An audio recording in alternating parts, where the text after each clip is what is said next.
Join former FBI senior forensic examiners Becky Passmore and Stacy Eldridge as they dig into the world of digital forensics, one bite at a time. Now leading their own consulting firms and educating the next generation of cyber sleuths, these badass babes of digital forensics bring sharp insight, real-world case experience, and a dose of humor to the bits and bytes that build today's investigations. From deep dives into business email compromise and ransomware attacks, Becky's specialty, to cracking the complexities of iPhone forensics, Stacy's obsession, this podcast delivers insider knowledge for professionals, students, and true crime techies alike. If you've ever wondered what really happens when the digital trail is all that's left, tune in and start parsing the truth.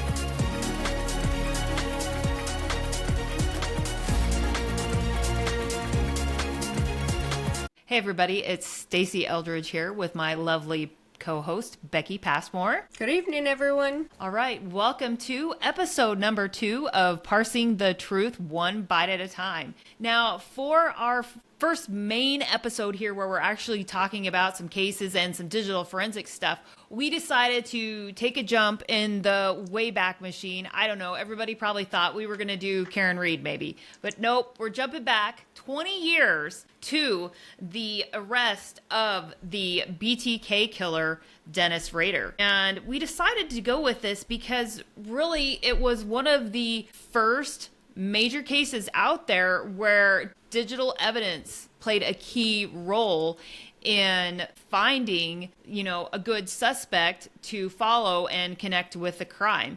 And before the episode, when we were recording, Becky and I were talking a little bit about how when we were, going through our training in the FBI, because it was kind of right around the middle to end of our training, because this is 2005, and remember we started going through some of our training in 2004, so it was a big deal. They wanted to use this as a learning opportunity, and as we get to some different people in the podcast, Becky will talk kind of more about that and what she remembers, and I'll talk about some of my key takeaways as well. But to kick everything off, just a little bit of background information if you're not familiar with the BTK killer. He basically terrorized Wichita, Kansas from 1974 to 1991. And at the time, they knew that he killed at least 10 people.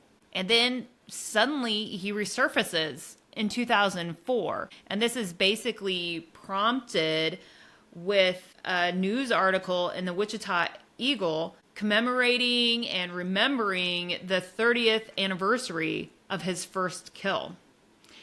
And so after that happens, I don't know, he said it didn't sit well with him. It stirred everything up for him. He didn't start killing again, but he started taunting the police again. And so he sent a package to the Wichita Eagle, so that's that same newspaper that reported the 30th anniversary.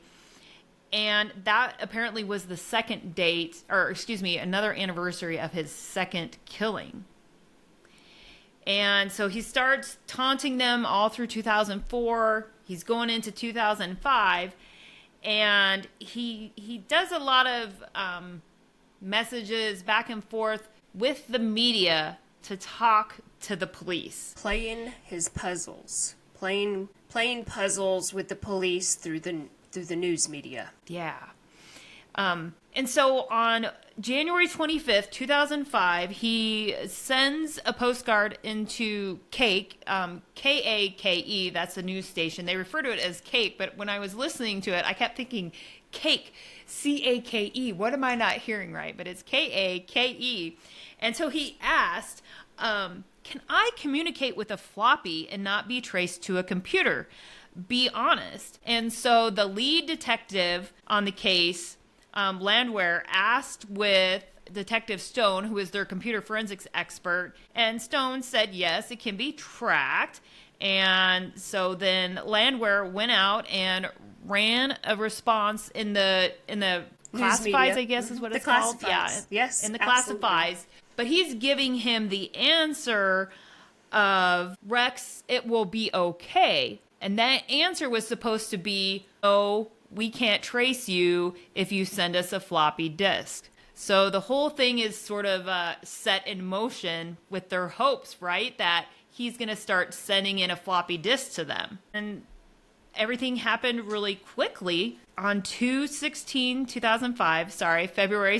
2005, Cake received a purple floppy disk. And this purple floppy disk would be the downfall of the BTK killer. That's right. So the lead computer forensic examiner on this case is Randy Stone. And it's very interesting because Randy Stone's involvement with the BTK killer goes back even further. And he didn't even realize it at the time. And so I thought this was worth diving into because Officer Stone was their computer forensics guys. He's working a lot of different cases with a couple of other guys as well, Eisman and Price.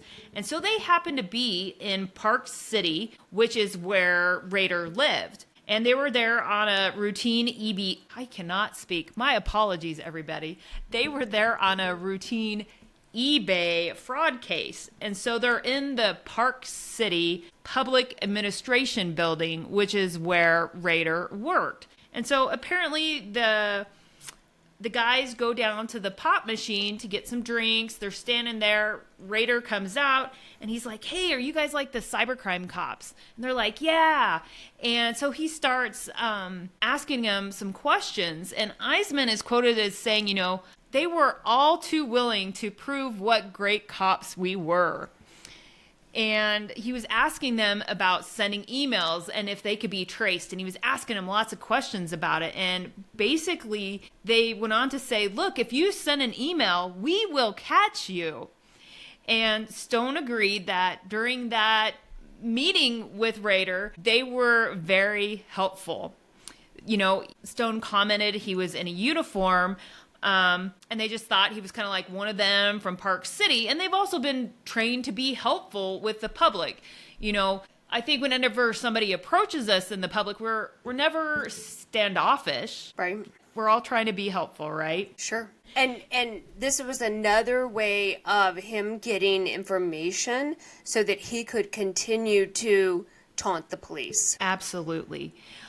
And it's funny because they had no way of knowing who this guy was. They had no idea that it was Rader at this point in time, which isn't even very far before their arrest, but it was a chance encounter. And, it was Rader's target of opportunity, right? He asked them all these questions. And so he's like, okay, can't send emails. And so now he's thinking, I don't want to be running around to all these different copy machines. It's very burdensome. How can I do this? So that is what prompted the postcard to say, "Hey, can I send you a floppy disk?" Right.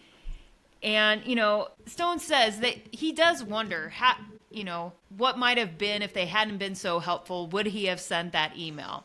But Stone did nothing wrong. None of them did anything wrong by answering those questions. But anyways, we're going to jump back to the date of the arrival of the floppy disk. And this is where it kind of gets interesting. So this is February 16th, 2005. They received the disk. Stone now has the disk. And he says he is surrounded by task force officers while he examined the disk. So there is like 9 to 12 guys at least surrounding him while he's trying to examine the disc. Now, Becky, if that was you, how would you feel trying to examine this disc with like 9 to 12 or more people watching you? Well, and I'm sure you've had this situation happen before too, where you're about to look at something and all of a sudden people just come in the room behind you and they're anticipating what you're about to tell them.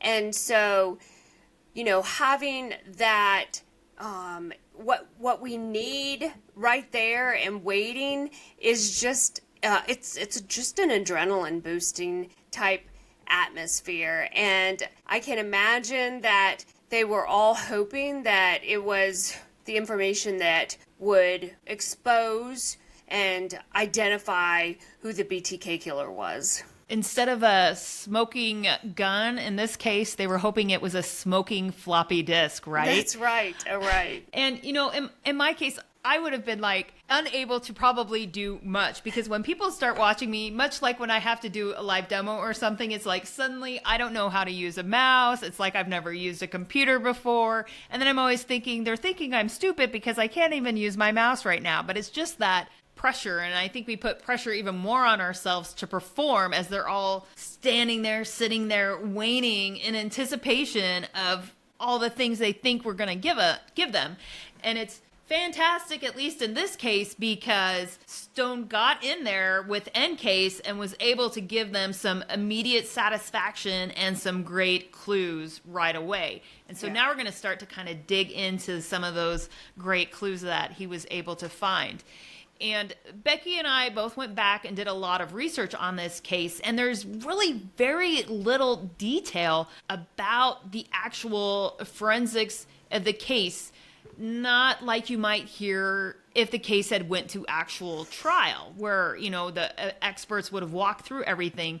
But because he pled guilty, the thing was like, okay, you've got to go to court and describe all of these murders that you did. But it wasn't a case of proving he did it and tying Rader to the floppy disk and any of those crimes. So we are missing some of that stuff. So we've come back with the facts as much as we could find them, and through talking to other people involved in this case. So the big thing that was in there that is talked about everywhere, this you can easily find, was the main file, the active file that was on that floppy disk is testa.rtf. And this was the file that contained the note to the police. Now, RTF, if you don't know, is a rich text file. Basically kind of like a Word document, but a little less fancy. And this is going to be his downfall because an RTF file has that metadata. Now, Becky, do you want to give a quick overview of what metadata is at a super high level? Absolutely. And many people have heard it before. It's data about data. So when you have files, there's information that's embedded into the data that you can start to pull clues and information out from. So that was very fortunate in this situation to gather those clues from that file. Yep. And so all of this metadata that they were able to get is the downfall. But basically in the file, it says, this is a test. See 3x5 card for details on communication with me in the newspaper. Any communications will have a number assigned from now on in case on its lost or not found. Now, when I read that, I hope you caught that I said in case. E-N-C-A-C-E. He did not say two words of in case. He said in case. And so as soon as everybody read the word in case, everybody freaked out a little bit about that word. Becky, why is that word so gosh darn important? Why did they freak out?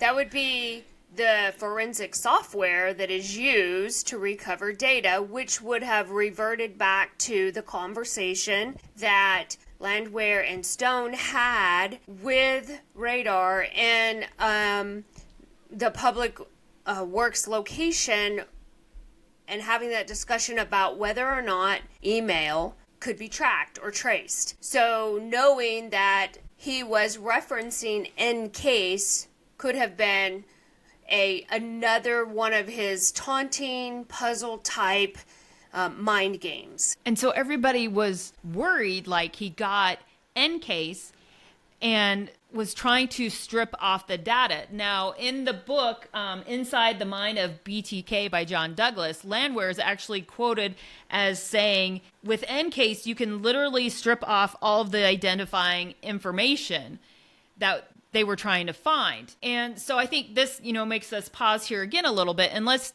talk more about what you can do with Encase. Do you want to pick that up, Becky? Yeah, with Encase, you can recover files, you can recover folders, you can recover metadata. It is a forensic tool, and way back in the day, it was one of the most popular and well-used tools in digital evidence, digital forensics.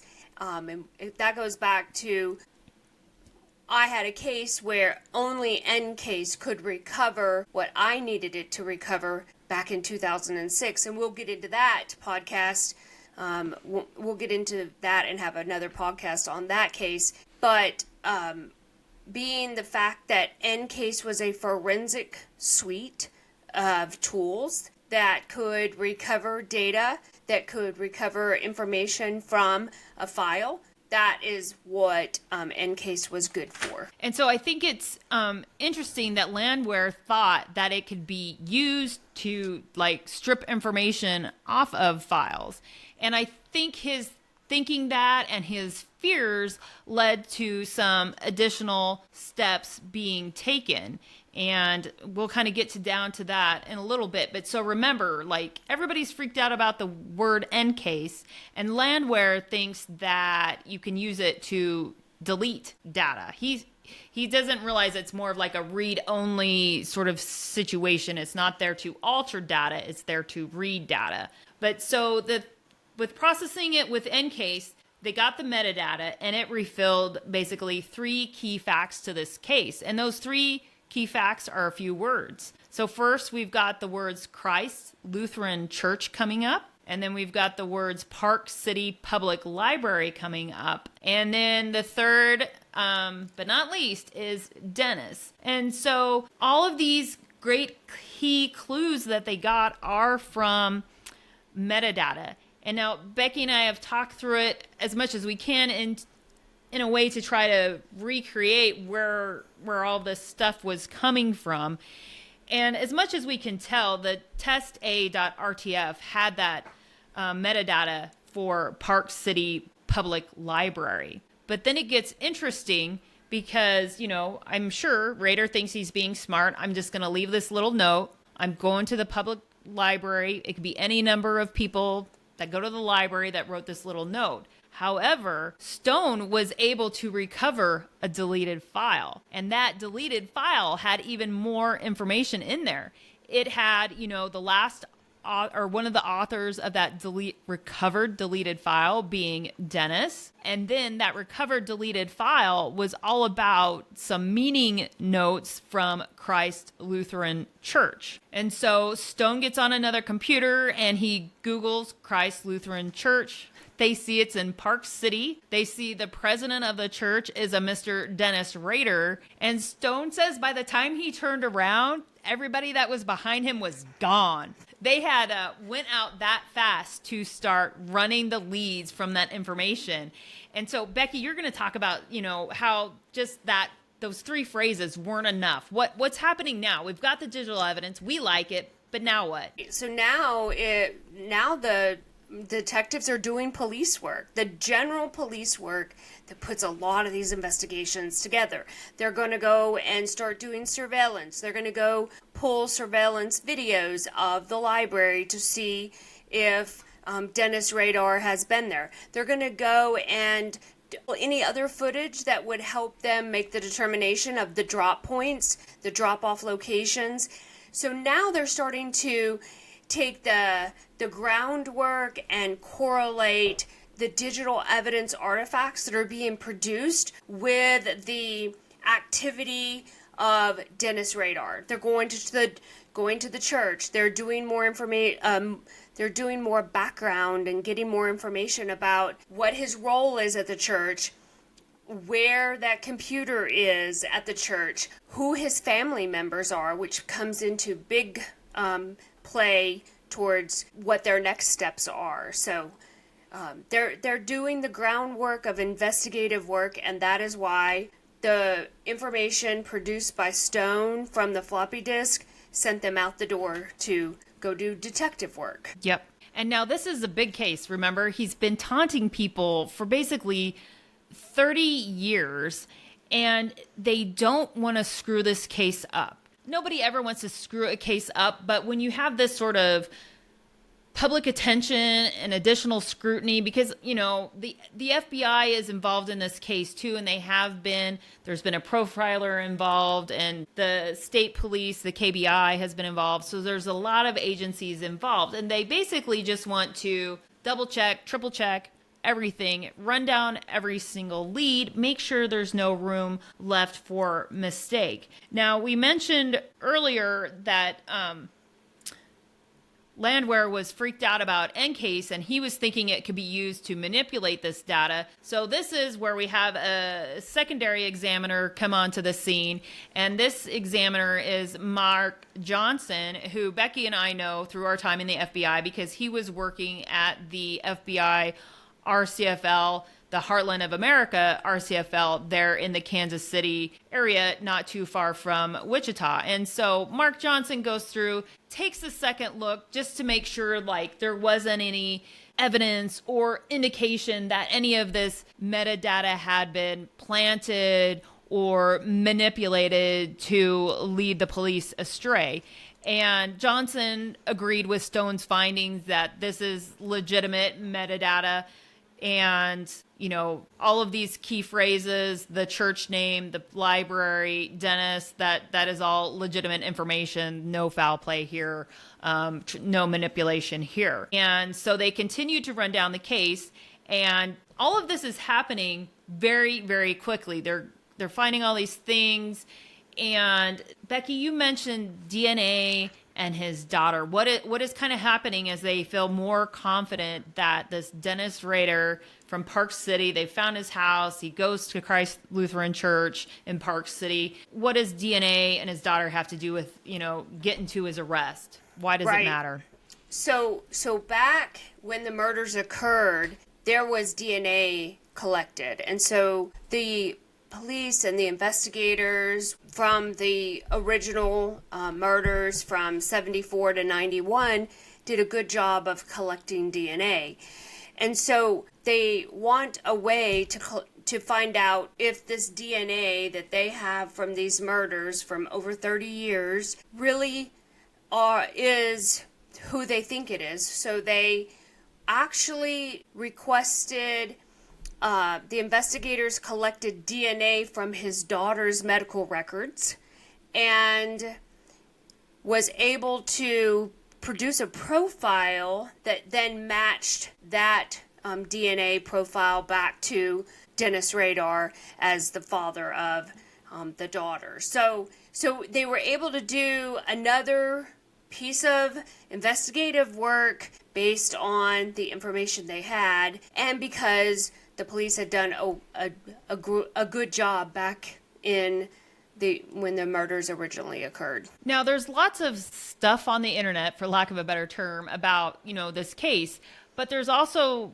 kind of conflicting information. So what was his daughter's role in the DNA and giving that evidence to the police? His daughter's role was that they needed someone DNA to match back to Dennis Rader without anyone's knowledge that they were looking at him. So to circumvent the activity of asking for it, they requested that through a search warrant of her medical records. So she had no involvement in turning in her father or volunteering her DNA? No, absolutely not. And I think this brings up an interesting point. There is a difference between watching a trial live and hearing actual testimony versus following the trial through news reports or even just crimes that have not even gotten to trial yet, because there was certainly lots of misinformation out there that said she volunteered, she turned her dad in, she gave a blood sample, and that was not accurate at all. And so that's why, like, I personally really don't follow any news, because the reporters don't necessarily have all the facts. They might not understand the facts that they have. They're trying to fill in the blanks. And especially when it comes to digital forensics. I mean, it's at this point in time, it's certainly been around a lot longer, but there is still misinformation given out there in the media. And I know I've even testified and then gone out and somebody sends me an article quoting what I said or what even somebody else said in the trial that day. And I was like, were we even in the same courtroom? Right.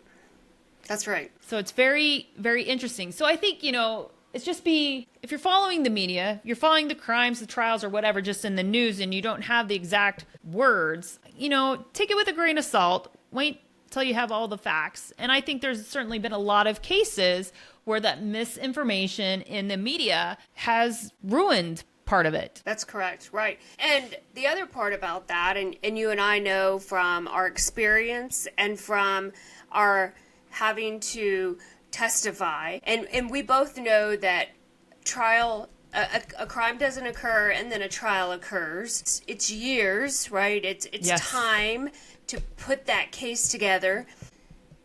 When all of these new different types of episodes of Criminal Minds and NCIS and all these FBI different CSI. correct, that they made it sound like you could solve a case very quickly, and all of this information is readily available. And unfortunately, that's why there's attorneys that are able to request for evidence to be submitted into court. And if they are successful in that, then that evidence can be testified to. And if they're not successful, or there's a reason why the evidence cannot be submitted into court, then that evidence cannot be testified to. So again, it goes back to there's time in a court proceeding from a criminal activity, and then there's trial preparation and aligning witnesses and aligning personnel to testify to the evidence. So it's not a quick and easy turnaround. Yeah, I mean, I think it was fantastic that within a week and a half they got an arrest done, and then as you mentioned, like, trial is never speedy by what you would consider it's speedy, right? And then that brings in sort of the importance as an examiner of taking good notes, because you're not going to testify on this in a month. It's probably the quickest. Do you think like a year down the road before you're testifying? Oh, absolutely. And then, so you definitely need good notes to refresh your memory because undoubtedly what happens, you have to look at the case all over again right before you're going to trial. And then you're also going to get on the stand and need to refresh your memory on the stand, because as much as we prep for testifying, there's no way we can remember everything. And you certainly know, if you have a good lawyer, what they're going to ask you. But sometimes you don't have a good lawyer, and you have no idea what they're going to ask you, or they suddenly go off the rails, and again, you're somewhere you didn't know you were going to be, and you're going to have to look at your case notes to find that answer. And then, of course, there is the cross. So the opposing side comes around and says whatever questions they want to get out of you, and you can kind of think through, well, what might they ask me? But you're never going to know for sure. That's right. That's right. You never know what the opposing counsel or the cross is going to ask you, and if it's even relevant, or if they're just more concerned about your credentials. Because, as we know, digital evidence is black and white. It's there or it's not, right? Right. And so it's easy to testify to, so having to go down the road of trying to figure out if they can make you, credentialize you or not is a lot of the strategies that might take place. So that's the part of court that it's the unknown, or the fearful act of unknown. Yeah, for sure. And I think, sometimes we'll have to explore kind of what can happen when you're in court and all of the dancing that is done in the courtroom. I know you're like, what? We're not in a dance club. We're in a courtroom. Why is there dancing going on? There is all sorts of dancing going on, the tactics to get evidence in, get it tossed to discredit you, the expert. So it's dancing. That's what I call it. I don't know. Do you have a better analogy, Becky? No, and I have been through a lot of dance routines, but I would say that's why attorneys are trained as well as they're trained, and they do their job as well as they can do it, because that's part of the justice system, right? They have a job to do, and they are going to get in there and do their job just like you and I are going to get in there and do our job. Yep. Now, one other thing I kind of wanted to loop back to, maybe some people were wondering, is it a bad thing or an unusual thing to have like a second examiner come in and look at that same evidence? Is it bad to have a second set of eyes? It's never bad to have a second set of eyes. You and I, we will have conversations on a regular basis about some strategies of looking for or identifying evidence. The role Mark Johnson played as the re-examination and looking at this was to identify any type of manipulation to the data.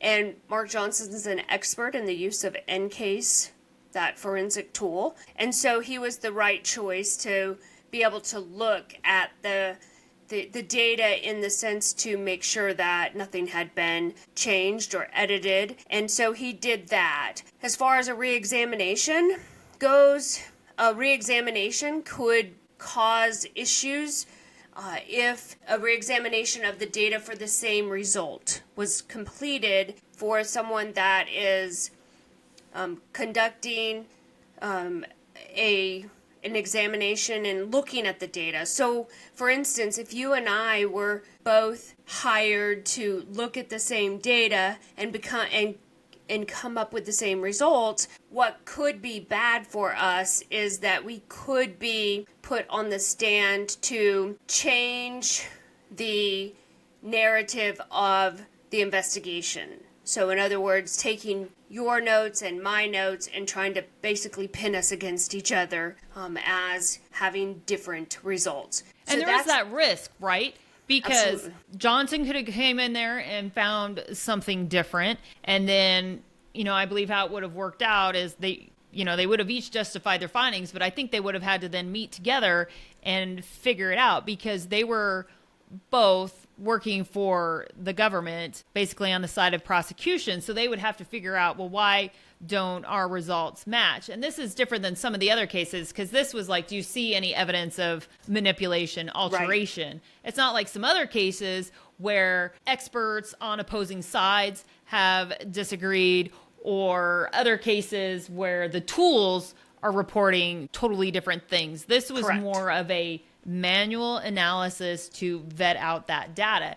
And in no way does this second examination take away anything from that first examiner. Again, this is just like double, triple checking the boxes because this was a highly visible case, 30 years old. They did not want to screw anything up. They did not want to go down the wrong lane after the wrong person. And I think it was probably still strong in their minds because there was another person, I guess, detained for being the possible BTK killer not too long before the floppy disk came in. It was out in the news. And even the FBI said, like, no, this is not our guy. But it still ruined his life because it got out there in the media that like he was the BTK killer and he wasn't, and he got released, and the FBI, law enforcement, they never said that he was. But again, it gets out there and it ruins people's lives. And again, right. I think that's another reason to be very conscious of what we're putting out there in the public. And it's another reason why we are dispassionate scientists and relying on putting the facts out there. To the case agent, our clients, and then putting the facts out there in the courtroom. Which goes back to another reason why this was looked at a second time, just to verify and make sure, was this is very new, publicly first noted digital evidence. Yes, there were some, there was likely some other cases that involved digital evidence, but this was the first one that really opened up the news media to what digital evidence really was. And so to making sure that the tool was reporting what the tool was reporting, and to making sure that there was no manual manipulation to the data, as we knew, or they knew, the police knew, that Dennis Rader was a cat and mouse game playing manipulator with the police. Yep. And so, Becky, you and I got kind of some inside early knowledge on this case at a CART conference. Do you want to talk about that a little bit? Yeah, I remember back in the day, and I know it had to be around 2006, 2007. We went to a computer analysis response team conference, and Randy Stone was the presenter. And I was just fascinated by his story and how calm and deliverable he was with the information. Now, it was well over almost 20 years ago, so all the details I can't remember, but I remember just being fascinated by the fact that this evidence was what broke this case, and how through Radar's cat and mouse game that he was playing, they were able to actually take a look at the evidence and map it back to his activity and map it back to his lifestyle, and then lead into the DNA collection to where they pinpointed him as the person who committed these crimes. And then in the end, he meticulously discusses his activity over how he murdered these people. Yeah. And one of the things I remember was Stone was talking about, I think, some of the, like, how the BTK killer got his foothold in the door. He even had, used to work for ADT, so the security company. So he's at least familiar with that and security systems, but he would basically pose as some sort of utility person or somebody like that who would be reasonable to let them in your house. So that's how he was trying to gain access. And so I very clearly remember that, and it changed my behaviors as a single woman living by myself in big cities such as Los Angeles.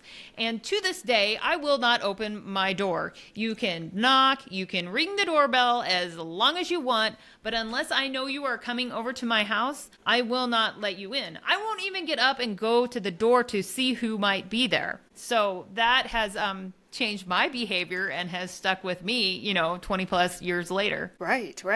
And back in the day, we didn't have the Ring videos and all the other types of ways that you can communicate with someone standing on your porch and find out who is standing on your porch. Back in the day, they did not have that capability. Yep. So I think we're about ready to wrap up. Is there any big points that we wanted to talk about that we didn't get out yet, Becky?